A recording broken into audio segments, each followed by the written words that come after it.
Bonjour à toutes et à tous, nous sommes aujourd'hui le vendredi 9 avril 2021 donc il est temps d'aborder le marché action.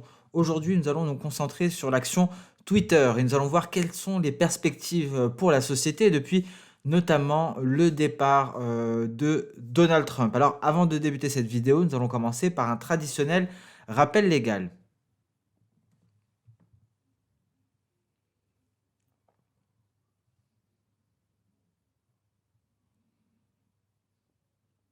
Voilà pour le rappel légal, nous pouvons donc commencer. Alors, ce qu'il faut savoir, le départ de Donald Trump était une très mauvaise chose hein, pour Twitter, car Donald Trump était un utilisateur très régulier de la plateforme et en tant que président des États-Unis, la plupart de ses annonces étaient faites à travers Twitter. Donc, ça a attiré énormément d'utilisateurs hein, afin de suivre le président américain, mais Trump a été banni de Twitter suite à des tweets qualifiés de mensongers. Et depuis justement ce départ de Donald Trump de Twitter, au début du mois de janvier, beaucoup craignent un exode des utilisateurs, ce qui pourrait nuire fortement aux résultats de la plateforme. Et donc on prendra connaissance de l'impact de ce ban, de cette décision sur le nombre d'utilisateurs actifs lors de la publication des résultats du premier trimestre et c'est prévu pour le 29 avril 2021. Vous savez que la saison, le trimestre est achevé, on entre dans un nouveau trimestre et donc on prendra connaissance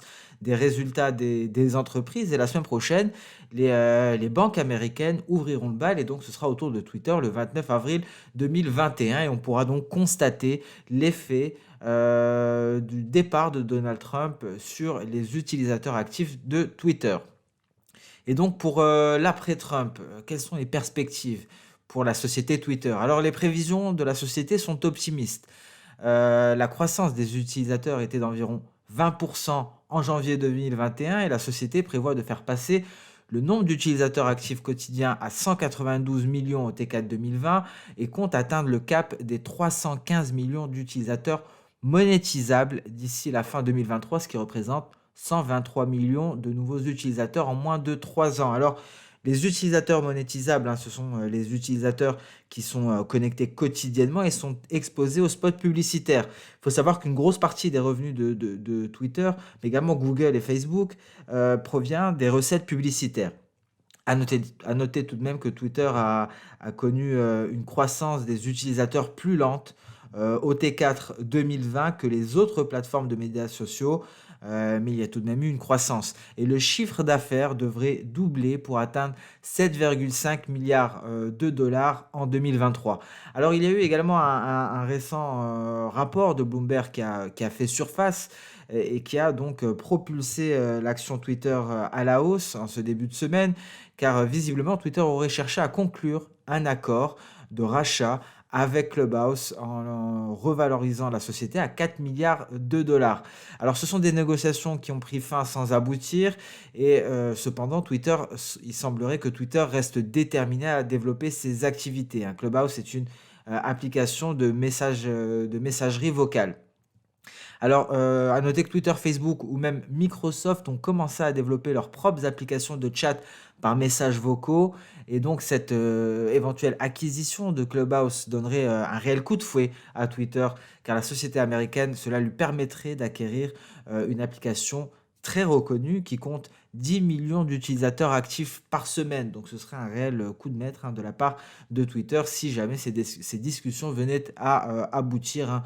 Le rapport de Bloomberg insiste bien sur le fait que Twitter reste déterminé à développer justement ses activités dans ce sens-là, hein, au même titre que Facebook ou même Microsoft. Donc voilà pour les dernières actualités, voilà pour l'après-Trump concernant la plateforme de réseau social Twitter. Nous allons passer à présent sur l'aspect technique. C'est très intéressant et nous allons le voir ensemble. Vous voyez cette configuration. Alors, sur ce graphique, on retrouve plusieurs choses. Tout d'abord, les retracements de Fibonacci en prenant en compte le début de cette impulsion haussière au sommet qui a récemment été atteint. C'est un sommet historique qui a été atteint en intraday aux alentours des 80 dollars 50, hein. C'était à la fin du mois de février après justement la publication des prévisions optimistes dont nous avons parlé. À cela, ça vient s'ajouter Ishimoku, donc le nuage la Kijun ici en bleu, la Tenkan en rouge et la Chikuspan qui représente les cours à la clôture 26 périodes dans le passé. Nous avons également ajouté la moyenne mobile exponentielle à 120 périodes qui fonctionne très bien sur l'action Twitter, hein. Vous voyez ici, ces 2 derniers tests ont été concluants et ont permis à l'action de rebondir. Alors, tout d'abord, on notera effectivement que les cours de Twitter, l'action Twitter a effacé les récentes hausses, ces hausses qui ont été réalisées, une partie des hausses plutôt réalisées depuis le début du mois de novembre 2020. Et nous avons un retracement de Fibonacci à 50% qui a servi ici de support aux alentours des 59 dollars 70. Et donc ça a été un support et ce support était renforcé par le nuage Ishimoku. On a une SSB, Senkou Span B, donc le bas de nuage, qui a renforcé également ce retracement de Fibonacci à 50%. Et ça a permis à l'action de se redresser, une action qui, qui d'ailleurs est sortie du nuage par le haut et fait face à une résistance. La résistance qui est représenté par le retracement de Fibonacci à 23,6% aux alentours des 70,80 $. Il est important de noter que l'action Twitter a été le deuxième composant du S&P 500 le plus performant au cours de la semaine dernière et donc cette performance de Twitter pourrait se prolonger, pourrait se poursuivre. Alors nous l'avons dit, nous avons donc une résistance qui est actuellement testée, qui a été testée hier en cours de séance et nous avons clôturé très précisément dessus. Ce fameux retracement de Fibonacci à 23,6% aux alentours des 70,80 $, pardon. Et en cas de franchissement de cet obstacle, en cas de franchissement de cette résistance, hein, on pourrait dire que la tendance de court terme, la tendance baissière de court terme a pris fin, car effectivement, cela mettrait fin à une séquence tout d'abord de sommets de plus en plus bas, mais également de creux de plus en plus bas. Donc par définition, selon la théorie de Dow, c'est la définition même d'une tendance baissière, et donc on a pratiquement mis fin à cette séquence baissière de court terme.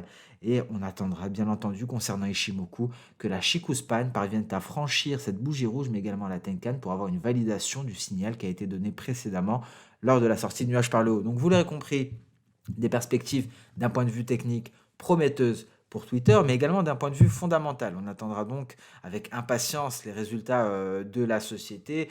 La saison des résultats à Wall Street commence. Les grandes banques américaines vont ouvrir le bal dès la semaine prochaine. Et bien entendu, nous commenterons ces résultats de Twitter afin de voir si les perspectives fondamentales viennent confirmer les perspectives techniques qui, vous l'aurez compris, sont très prometteuses, hein, au vu de ce test actuel, de cette résistance et de la fin de la séquence baissière. Et sur ce, nous allons mettre un terme à cette vidéo sur le marché action, courte vidéo hebdomadaire, comme chaque vendredi. Je vous souhaite une excellente fin de séance, un excellent week-end. N'hésitez pas à nous suivre sur notre chaîne YouTube. N'hésitez pas à commenter si vous avez des questions. N'hésitez pas à liker cette vidéo. On se donne rendez-vous dès lundi pour le Good Morning Market comme tous les jours, mais également pour le point hebdomadaire. Très bon week-end à vous et à très bientôt. Au revoir.